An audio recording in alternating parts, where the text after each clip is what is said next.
2 de abril del 2026. Fuente rebelión.org. Entrevista a Iñaki Gil de San Vicente. Título: El antiimperialismo como lucha permanente. Retos históricos y desafíos actuales. Parte 3.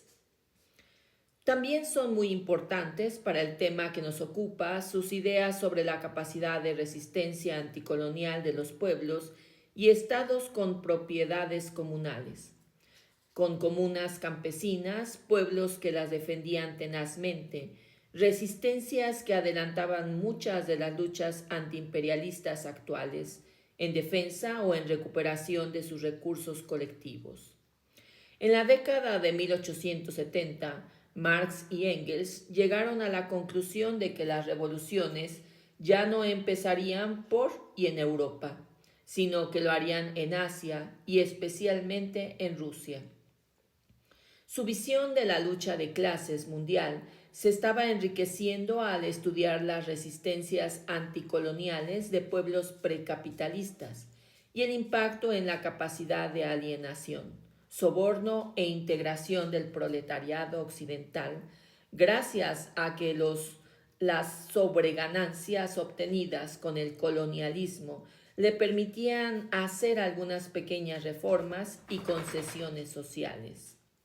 En 1916, Lenin llamaría aristocracia obrera a estas capas sociales integradas en el orden burgués. Estas y otras opiniones de Marx y Engels eran inseparables del desarrollo teórico que para lo que ahora nos interesa podemos sintetizar en la teoría de la crisis, o más concretamente en la Ley General de la Acumulación de Capital y en la ley tendencial de caída de la tasa media de ganancia. La necesidad ciega del capitalismo para aumentar sus ganancias, necesidad que sufre crecientes obstáculos por el descenso de los beneficios, lo lleva a expandirse por el mundo a cualquier precio. Marx expuso las contramedidas que frenan a medio y largo plazo la tendencia a la caída de las ganancias que ahora podemos actualizar así: aumentar la explotación, abaratar los costos, aumentar la productividad, ampliar mercados, aumentar la demanda, deslocalizar empresas y exportar capitales. Pero, en última instancia, provocar guerras con dos fines básicos: saquear, expoliar, robar y destruir fuerzas productivas. Destruir competencia para intentar reiniciar otra fase económica expansiva de acumulación de capital, que es lo decisivo. Estas y otras reflexiones críticas surgían de la urgente necesidad de descubrir las causas socioeconómicas de las atrocidades que cometían las grandes potencias que transitaban del colonialismo y la fase imperialista que estaba a punto de irrumpir definitivamente.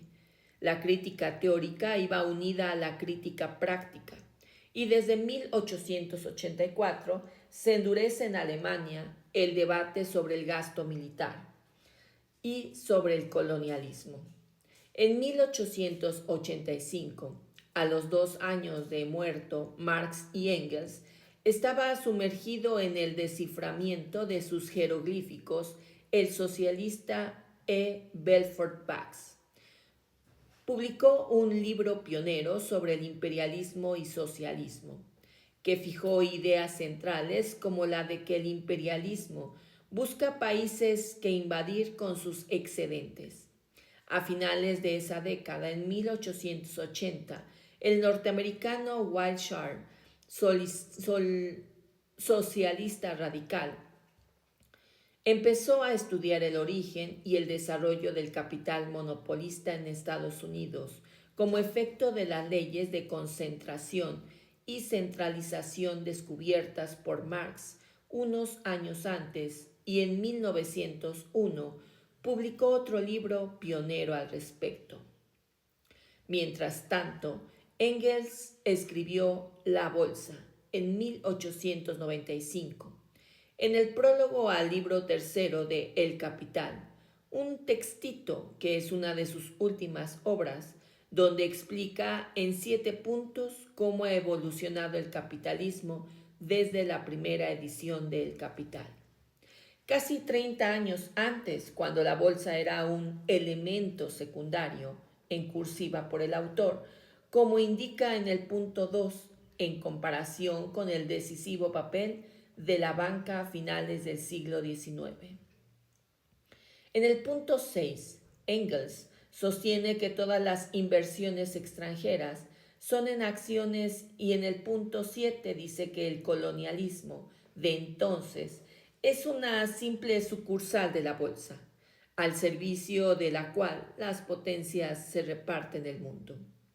La bolsa es una crítica radical de las nuevas formas del capitalismo, lo cual no podía ser aceptado por la corriente reformista que crecía en la Segunda Internacional. Que Engels iba por delante de los economistas burgueses lo vemos en que uno de sus más importantes, el yanqui Paul Range, publicó en 1900 una investigación que corroboraba lo que Engels había dicho 5 años antes. El papel de la banca en la financiación de proyectos en el extranjero. Una de las cualidades de Lenin fue la de recoger lo bueno de este autor e integrarlo a su obra.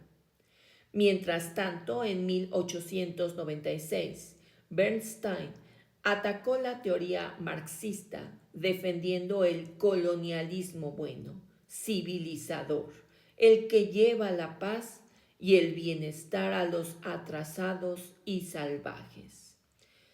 Todo esto entre comillas, claro. La discusión sobre el colonialismo se intensificó desde entonces. En 1900 se celebraron 2 debates sobre el imperialismo. El SPD en Alemania y la Internacional Socialista en París. En ambos, Rosa Luxemburg destacó por su profunda crítica al militarismo como una de las nuevas características del capitalismo del momento.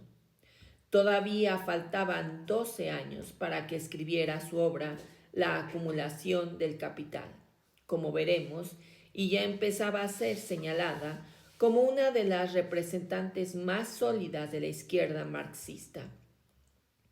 En 1901, Kautsky había concretado algo sobre el avance del colonialismo y las tareas sindicales al respecto, insinuando algunos puntos que luego se multiplicaron con el imperialismo.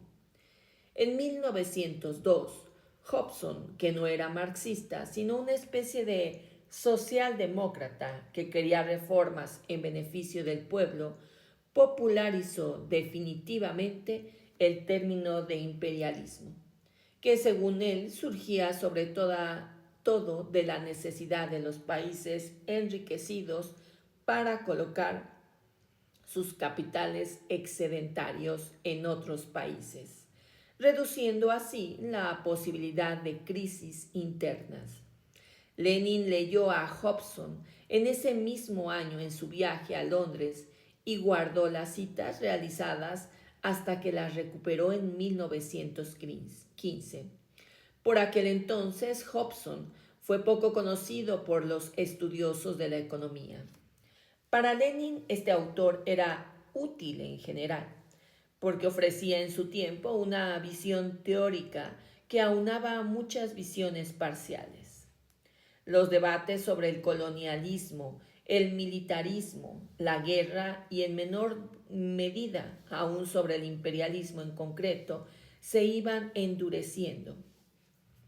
Y en 1905, Kautsky, al que volveremos, ataca directamente a la corriente de Bernstein al estudiar la victoria de Japón sobre Rusia.